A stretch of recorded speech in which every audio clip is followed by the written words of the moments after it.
This week on Quality Digest Live, how the 5 whys help drive innovation. Plus, the characteristics of independent leaders. That and more when we come back.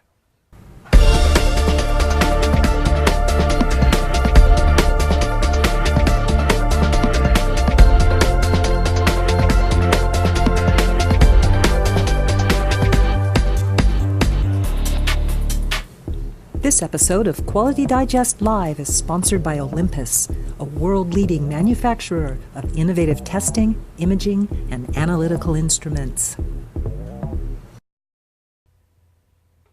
Welcome back to Quality Digest Live for November 7th, 2014.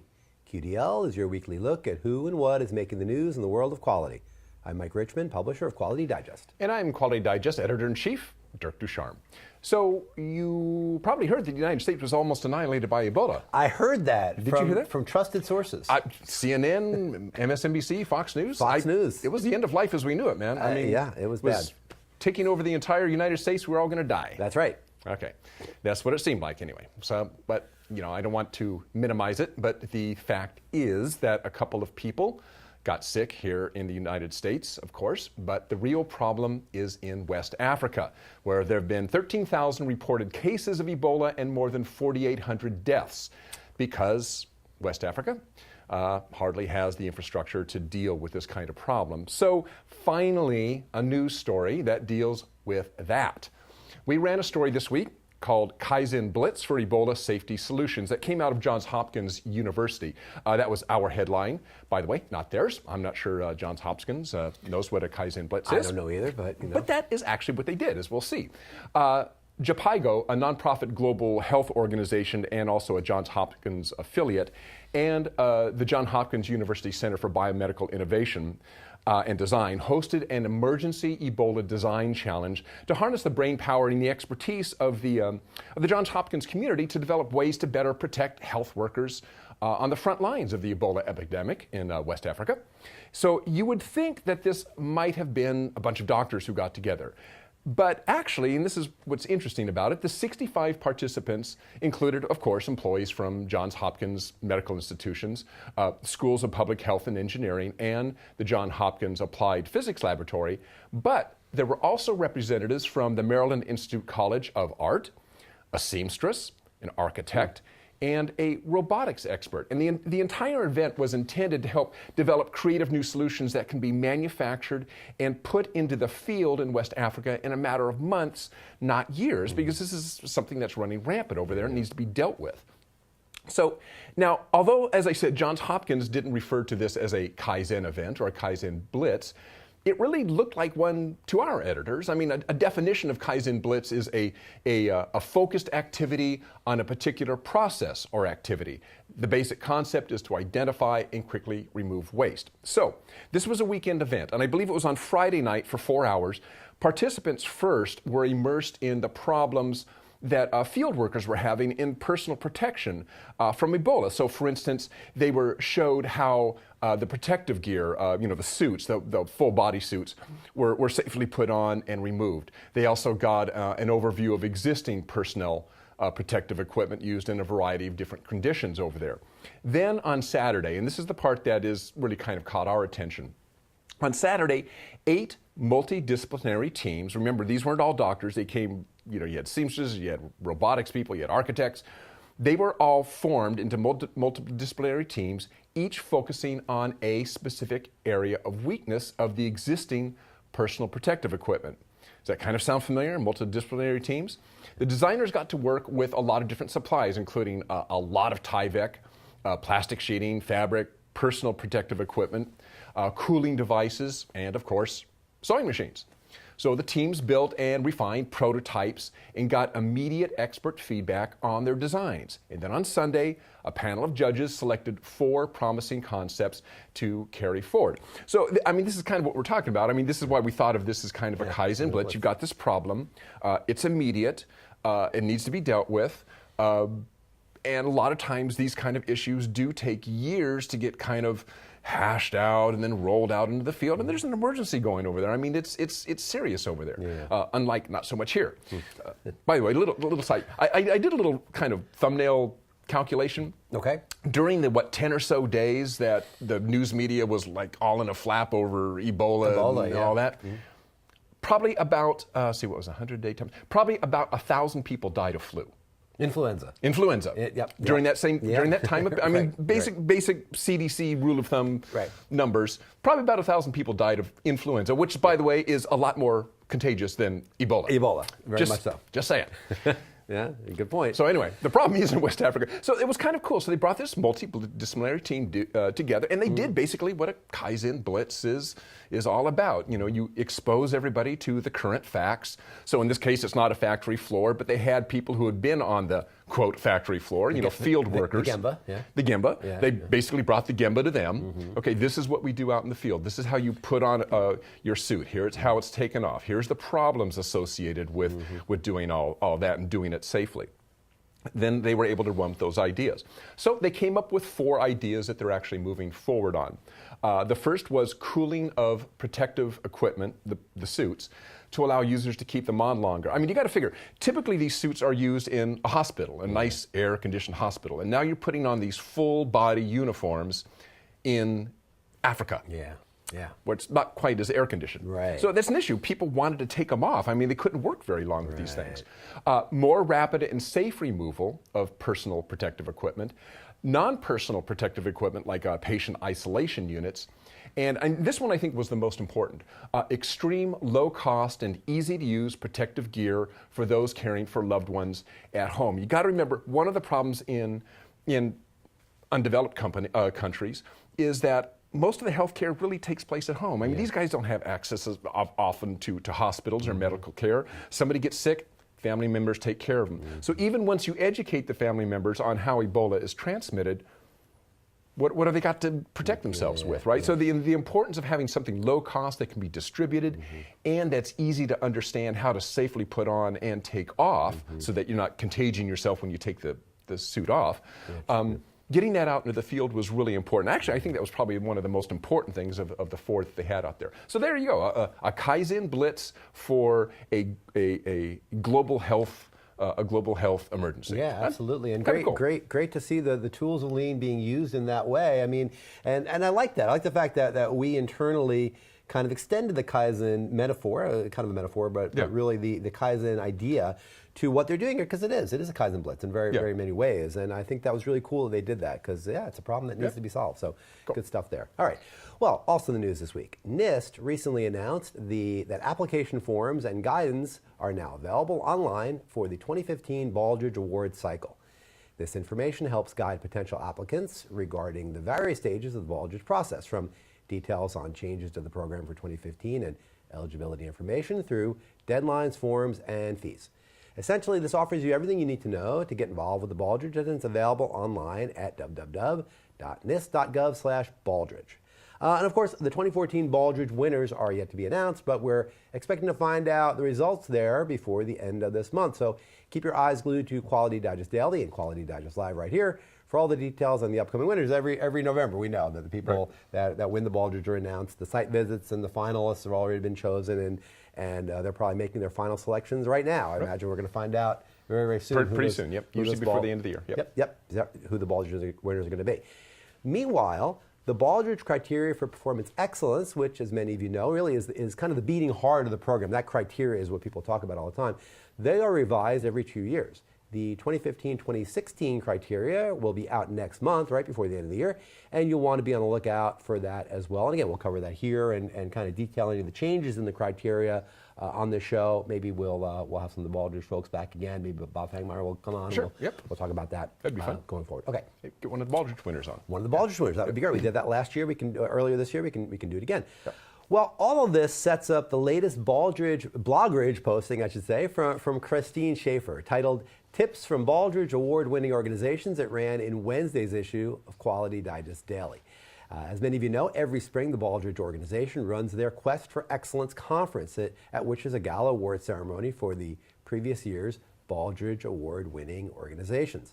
A big part of the Quest for Excellence is the opportunity for those interested in the program to meet and mingle with current and former winners of the award.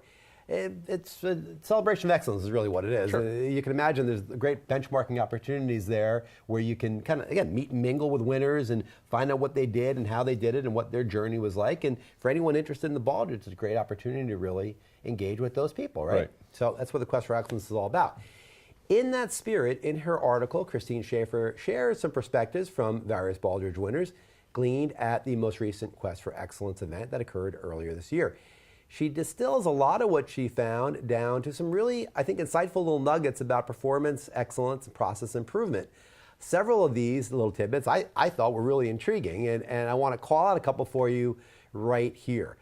First up is a comment from Kelsey May of Mesa Products Inc. And Mesa Products Inc. is a small company that manufactures cathodic protection systems that control the corrosion of metal surfaces in underground and submerged structures such as pipelines and tanks. Of course, we know what that's all about. Maybe you do, but it's I read that differently. Sorry. Oh, sorry.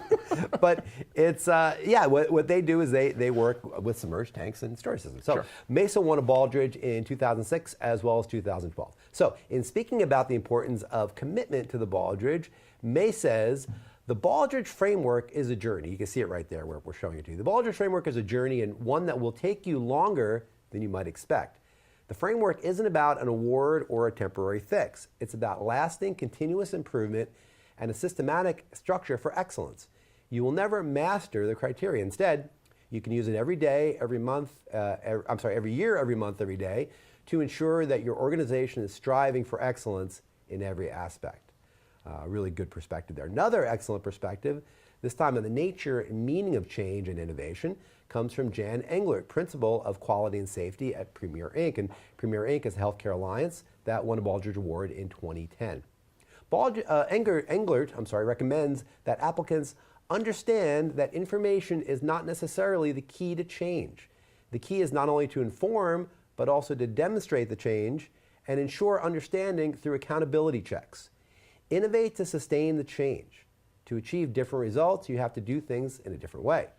Thinking of new ways to conduct value-added processes is key to growth. And great advice there from both those Baldrige winners. And there's a lot more along those lines in Christine Schaefer's article. So to read more about it, as well as to find out the details from the news item about the Baldrige application process, not to mention all the other pieces that Dirk and I are going to be covering on today's show, be sure to check out the story links, as always, right below the video player screen, right down there. Right down there. Okay. Mike Figliolo, a fairly new columnist that we follow, one that we really like, he had a slightly different twist on an old concept in his article, How, Why, and So What Can Fuel Innovation. So, we've all heard of the 5 whys, right? It's a root cause analysis technique that involves asking why 5 times. So, as an example, recent one that happened to us. We ship our video equipment all over the place for various shows and stuff. So very often, or most of the time, whenever we ship video equipment via one of the popular shipping services, the brown ones or the blue ones, something always gets broken. So the first question is, why? Well, obviously, they mishandle it. Well, why? Well, when we looked into that, it is kind of big and heavy and hard for one person to handle. I don't know if you've ever noticed your UPS and your FedEx drivers, typically they handle these loads by themselves. Yeah.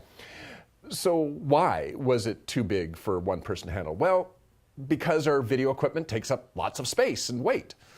Why? Well, because we felt like we needed to consolidate everything into one box. Why did we consolidate it all into one box? Well, probably because we were stupid. We shouldn't have done that. So, the idea behind the 5 whys, you get the idea, is you have a problem. Yeah. One of the ways to find the root cause is to put out the initial reason that you think it is, and why does that exist? Well, why does that issue exist? Why does that? And it helps you kind of drill down through the step. And sometimes you stop at 4, or sometimes you stop at 5, or maybe you go to 7. Whatever it takes. But the idea is that you kind of help drill down into the problem and into why the problem exists. Right. So in our case, the problem with our shipments being mishandled led back to a decision we made a long time ago on how to package our shipments. And so we're rethinking that whole thing. So Figliolo, he goes through and he basically describes the same process. But here's the interesting bit. He then goes on to the next step, which I thought was brilliant. The follow-up to the 5 whys is the 7 so whats. So after you determine your root cause and decide on a course of action, you ask yourself, so what happens if I pursue that action? Then if you pursue that action, then so what do I do next if that action is successful? And so forth. What you're trying to do is look down the line to see if your proposed solution to what you discovered in the 5 whys is going to take you to where you want to go. Is it going to cause other problems, or will it open up other opportunities? Might it lead me to consider a simpler solution or action to the problem than the one I originally started with? And this is why he's calling this kind of an innovation process. When you start, if you have a root cause and you say, well, here's a solution, let's implement it, move on to the next problem. Well, okay, so maybe you've solved the problem, but maybe you haven't. And maybe if you keep saying, so what, and following your solution in the same way that you followed your problem, if you follow your solution down the line, you may actually find a better solution, or you may find that there's actually a problem with your solution that may be causing problems. So, and actually, for me, this was a kind of a very engineering approach. I mean, if you've ever known or been married to an engineer, and I sincerely apologize to anybody who's ever been married to an engineer. My wife was here, she'd be say, yeah, yes, buddy, let me tell you what that's all about. Engineers are constantly analyzing the what if, or otherwise known as the so what in Figliolo's case, okay? We're always looking at the what if of a design. And in so doing, we often come across really more elegant solutions than the original design. So Mike is really in good company. We don't often talk about what you do after the root cause analysis is done.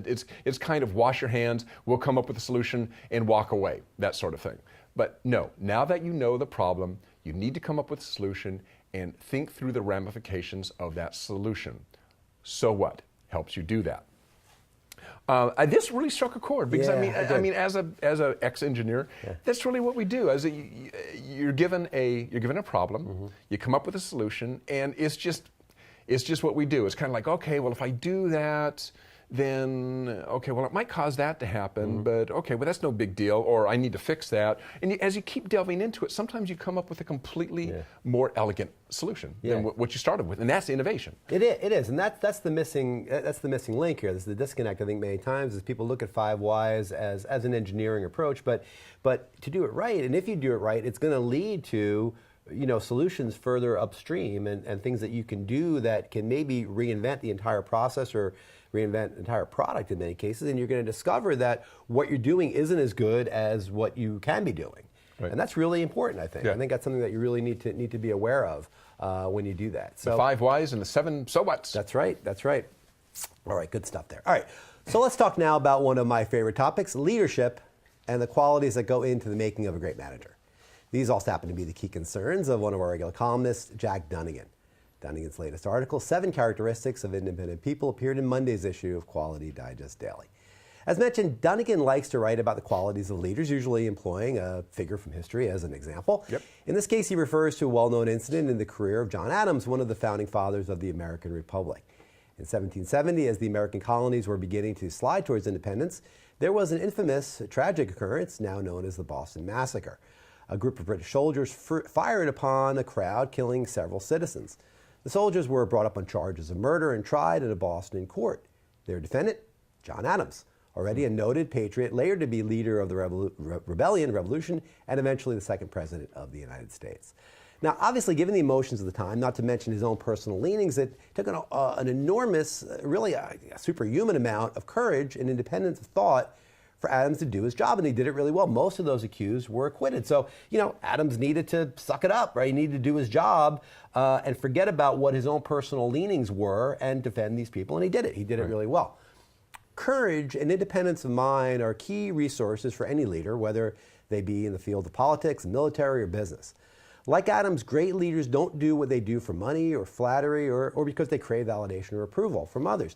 They do what needs to be done because they understand that steadfastly moving the organization towards specific goals is their job. And really, it's their only job. The word that best describes that attribute of great leaders is principled. Principles are bedrock beliefs that transcend the firefighting immediacy of today's troubles and challenges. When we look at quality improvements, many times people want to focus on tools, right? The actions that we hope are going to yield the right outcome, whatever that outcome is. But those tools, if they're going to be effective, must grow organically from the culture of the organization, the way that the organization sees itself and its mission. And an organizational culture can only form around the principles that define the core values that that company seeks to embody in the world. Many times, however, those in positions of authority give in to the twists and turns found in the daily pressures of the workday, and they compromise the values that they know represent the best of their organizations and the best in themselves. As Donegan mentioned in his piece, the ability to compromise is a great quality in a leader, but knowing what you can and what you can't compromise and when you can and can't is a core skill. And it's also one that really differentiates great managers from also-rans.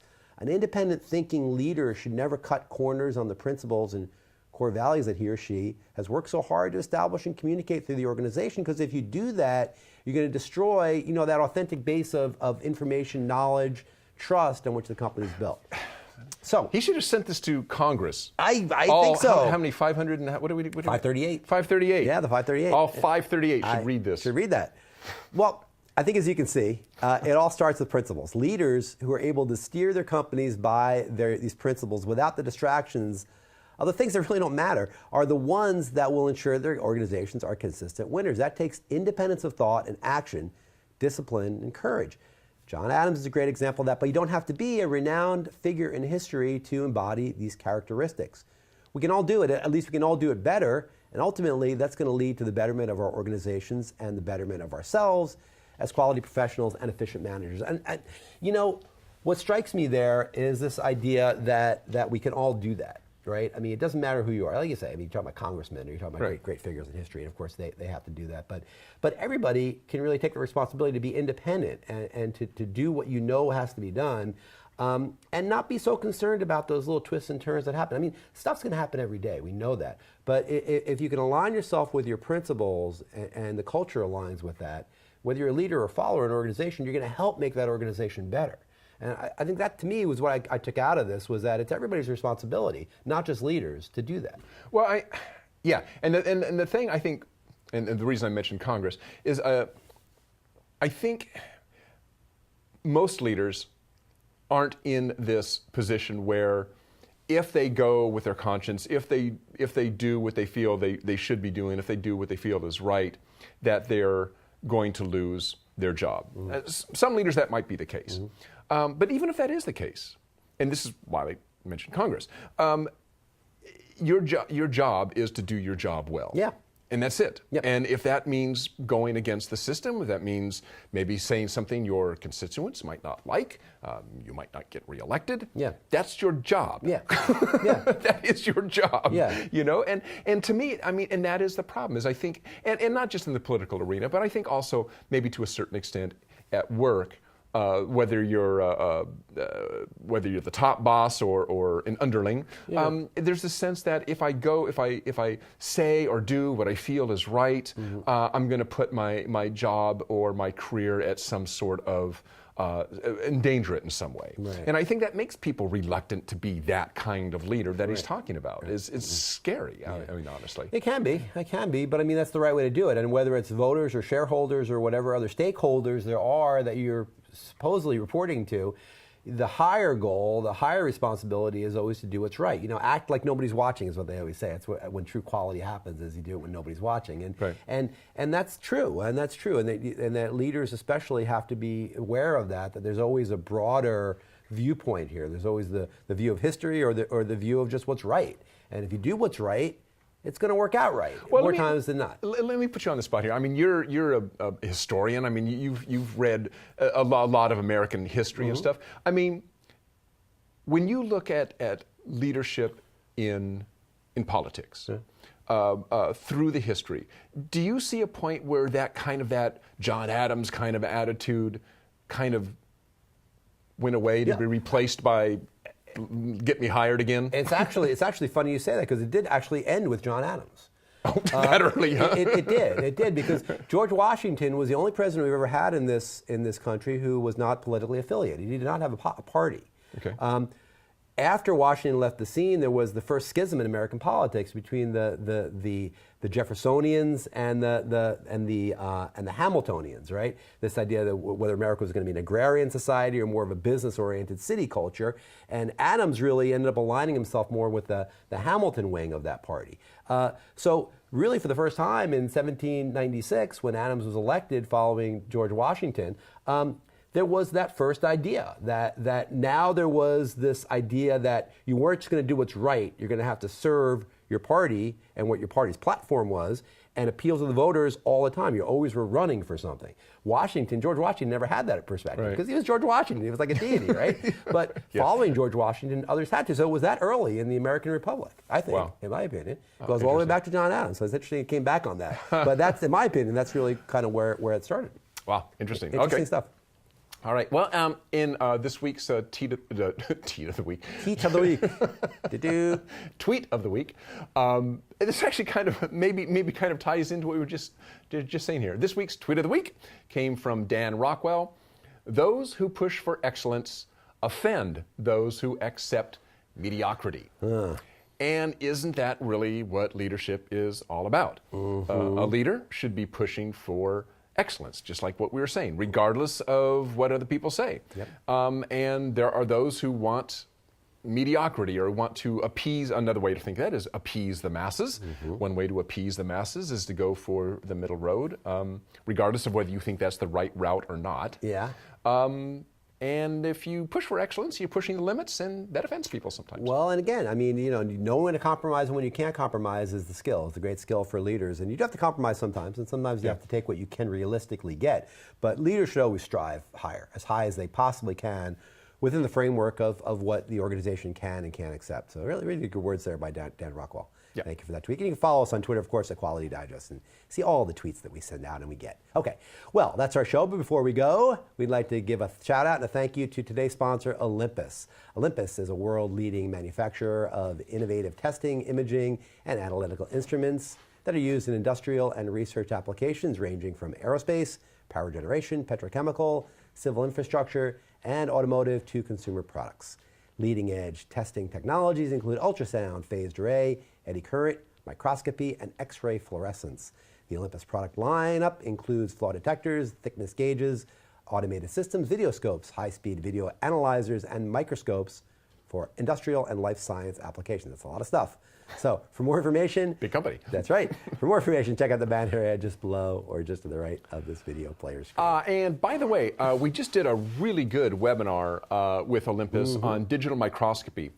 If that's something that interests you, that recording is actually available. It really delved into a lot of things that you can do with digital microscopy that you can't do with optical microscopy. It was sponsored by Olympus, obviously focused on one of their pieces of equipment, but honestly, digital microscopy, sorry Olympus, but there are other companies who make that. But it was an awesome presentation of what the abilities are of digital microscopy. So if you want to see a really good webinar on that, if you go to our website, you go to the top menu bar, I think it's, menus, what was it? Oh, videos. Videos and presentations or videos and webinars. There's a link there that'll take you to the webinars. You can click on that, and that will bring up that Olympus, or if it's not there now, it will be by the end of the day. Bring up a link that'll take you out to that digital microscopy webinar by Olympus. Really, really informative. Good stuff. So check that out. Okay, well, that is the end of today's show. So thanks to all of you for showing up. And I think some people are having a 3-day weekend this weekend, so good on you. Well, good for all you guys out there. We're working. Lazy bums, but enjoy your 3-day weekend, and everyone else enjoy your 2-day weekend. We'll see you back here on Monday with another week of Quality Digest Daily, and next Friday, of course, with QDL. So join us then. So long. Bye.